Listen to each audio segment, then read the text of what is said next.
Hello. അപ്പോൾ നമ്മൾ ഇന്ന് ചെയ്യാൻ പോകുന്നത് ഒരു പരീക്ഷണമാണ് കേട്ടോ. ഒരു 5.5 മീറ്റർ ഒരു വൈറ്റ് ഫാബ്രിക് എടുത്തിട്ട് ഡൈ ചെയ്തിട്ട് സാരി ആക്കാമെന്നാണ് വിചാരിക്കുന്നത്. അപ്പോൾ ആദ്യമായിട്ട് ചെയ്യാണ് കേട്ടോ, സോറി തെറ്റുകളൊക്കെ ഉണ്ടാവും. അപ്പോൾ ഞാനിവിടെ എടുത്തിരിക്കുന്നത് ഖാദി, പ്യുവർ ഖാദിയുടെ ഒരു മെറ്റീരിയലാണ്.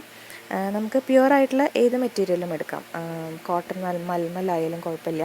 അപ്പോൾ എൻ്റെ കയ്യിൽ അവൈലബിൾ ആയിട്ടുണ്ടായിരുന്നത് ഖാദി ആയിരുന്നു, അതുകൊണ്ടാണ് ഞാൻ ഖാദി എടുത്തത് കേട്ടോ. ഞാനൊരു 6 മീറ്റർ എടുത്തിട്ടുണ്ട്. കാരണം ഈ വെള്ളത്തിലൊക്കെ മുക്കി കഴിയുമ്പോൾ ഷ്രിങ്കേജ് ഉണ്ടാവും, പ്യുവർ അല്ലേ.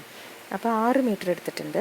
അപ്പോൾ ആദ്യം നമ്മളത് ഒരു ബക്കറ്റ് വെള്ളത്തിൽ ഒരു കുറച്ച് നേരം മുക്കി വെക്കണം, അതിൻ്റെ ഷ്രിങ്കേജൊക്കെ ഒന്ന് കളയാൻ വേണ്ടിയിട്ട്. ഞാനൊരു 2-3 മണിക്കൂർ മുക്കി വെച്ചിട്ടുണ്ട്. അരമണിക്കൂർ മുക്കി വെച്ചാലും മതി. വെള്ളത്തിലത് മുക്കി വെച്ചിട്ട് എടുത്ത് ഡ്രൈ ചെയ്തെടുക്കണം. ഉണക്കി എടുത്തിട്ട് വേണം നമുക്കതിൽ ടൈ ചെയ്യാനായിട്ട്. ഞാൻ ടൈ ആൻഡ് ഡൈ, ഷിബോറി അങ്ങനെ ഒരു 2 ടൈപ്പ് പരീക്ഷിച്ചിട്ടുണ്ട്. അപ്പോൾ അത് ആദ്യം വെള്ളത്തിൽ മുക്കി വെച്ചിട്ട് നമുക്കതൊന്ന് ഉണക്കിയെടുക്കാം. എന്നിട്ടത് ഷിബോറി എന്ന് പറഞ്ഞാൽ നമ്മൾ നൂലിങ്ങനെ തുന്നി വലിച്ച് കെട്ടുന്നൊരു ടെക്നിക്കാണ് ഷിബോറി. ഞാൻ കാണിച്ചു തരാം. അപ്പോൾ ഇത് ആദ്യം വെള്ളത്തിൽ ഇട്ട് വെച്ച് നമ്മൾ ഉണക്കി അയൺ ചെയ്തു കേട്ടോ. നന്നായി അയൺ ചെയ്യണം. അയൺ ചെയ്തെടുത്തിട്ട് ഇതുപോലെ ലോങ് സ്റ്റിച്ചസ് ഇടുക. നൂല് കുറച്ച് കട്ടിയുള്ള നൂലെടുക്കണം കേട്ടോ, അല്ലെങ്കിൽ കെട്ടുമ്പോൾ പൊട്ടിപ്പോവും. ഇതുപോലെ ലോങ് സ്റ്റിച്ച് ഇടണം. ഈ സ്റ്റിച്ചസ് നമുക്ക് ഡോട്ട്സ് മാർക്ക് ചെയ്തിട്ട് ഒരുപോലെ ഇട്ടാലും കുഴപ്പമില്ല, ഇതുപോലെ നീളത്തിലിട്ടാലും കുഴപ്പമില്ല. അപ്പോൾ അതുപോലെ സ്റ്റിച്ച് ഇട്ടിട്ട് നന്നായി വലിച്ച് കെട്ടിയതാണ് കേട്ടോ ഇത്. 2 സൈഡും, ഒരു സൈഡിൽ കുറച്ച് വീതിയുള്ള ബോർഡർ ആക്കാൻ വേണ്ടി ഇങ്ങനെ കെട്ടി, മറ്റേ സൈഡിൽ ചെറിയ ബോർഡറാണ്. അപ്പോൾ അത് ഒരു ചെറിയൊരു അറേഞ്ചിലൊക്കെയാണ് കെട്ടിയിട്ടുള്ളൂ. എന്നിട്ട് അതിൻ്റെ പല്ലൂൽ നമ്മൾ ടൈ ആൻഡ് ഡൈ ബാന്തിനി ചെയ്യുന്ന പോലെ കുഞ്ഞു നോട്ട്സ് ആയിട്ടാണ് കെട്ടിയിരിക്കുന്നത് കേട്ടോ. കുറച്ച് മുറുക്കെ കെട്ടണം, അല്ലെങ്കിൽ എൻ്റെ കെട്ട് അത്ര മുറുകിയില്ല, അപ്പോൾ അതിൻ്റെ ഫോൾട്ടുകളുണ്ട്. കുറച്ച് മുറുക്കെ കെട്ടണം. എന്നിട്ട് നമ്മൾ വലിയൊരു പാത്രത്തിൽ കല്ലുപ്പിട്ടിട്ട് തിളപ്പിക്കണം. അതിലേക്കാണ് നമ്മൾ കളർ ആഡ് ചെയ്യണത് കേട്ടോ. ഞാനത് ആ തുണി മുങ്ങാനുള്ള വെള്ളം എടുത്തിട്ടുള്ളൂ. അതിലേക്ക് 2 പാക്കറ്റ് യെല്ലോ കളറാണ് കേട്ടോ ഇട്ടിട്ടുണ്ടായിരുന്നത്. 2 പാക്കറ്റ് യെല്ലോ കളർ ആഡ് ചെയ്തു. ഒരു പാക്കറ്റിന് 10 രൂപയുള്ളൂ. കല്ലുപ്പും കൂടി ഇട്ടിട്ടാണ് തിളപ്പിച്ചത് കേട്ടോ. നന്നായി തിളച്ച് വരുമ്പോൾ നമ്മൾ ആ കെട്ടി വെച്ചിട്ടുള്ള തുണി അതിലേക്ക് മുക്കി വയ്ക്കുക.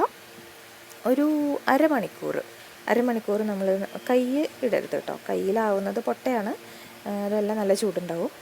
അപ്പോൾ ഒരു വടി എടുത്തിട്ട് നല്ലോണം ഇങ്ങനെ ഇളക്കി അതിൽ ആ മെറ്റീരിയൽ അതിൽ ഫുള്ള് ഡിപ്പ് ചെയ്ത് വെക്കണം. അങ്ങനെ ഒരു അരമണിക്കൂർ നമ്മളത് എന്താ പറയുക, ആ വെള്ളത്തിൽ തിളപ്പിച്ചെടുക്കണം. അത് കഴിഞ്ഞിട്ട് ആണ് ഈ അരമണിക്കൂർ കഴിഞ്ഞാൽ നമ്മളത് മാറ്റി നല്ലോണം ഡിപ്പാവണം കേട്ടോ, ഇല്ലെങ്കിൽ എല്ലായിടത്തും കളർ സ്പ്രെഡ് ആവില്ല. എന്നിട്ടൊരു ഹാഫ് ആൻ അവർ മതി.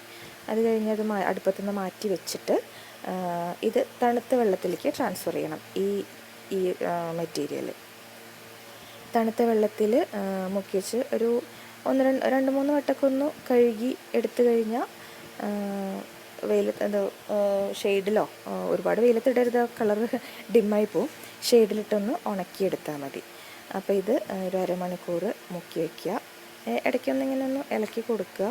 എന്നിട്ടത് അരമണിക്കൂർ കഴിയുമ്പോൾ എടുത്തിട്ട് തണുത്ത വെള്ളത്തിലേക്ക് മാറ്റി ഇതാണ് ഒരു ബക്കറ്റിലേക്ക് ഇട്ടിട്ട് അത് ഒരു 2-3 വട്ടം കഴുകിയിട്ടുണ്ട് കേട്ടോ. 2-3 വട്ടം കഴുകി നമുക്കതൊന്ന് കെട്ട് പൊട്ടിച്ച് നോക്കാം എങ്ങനെയുണ്ടെന്ന്.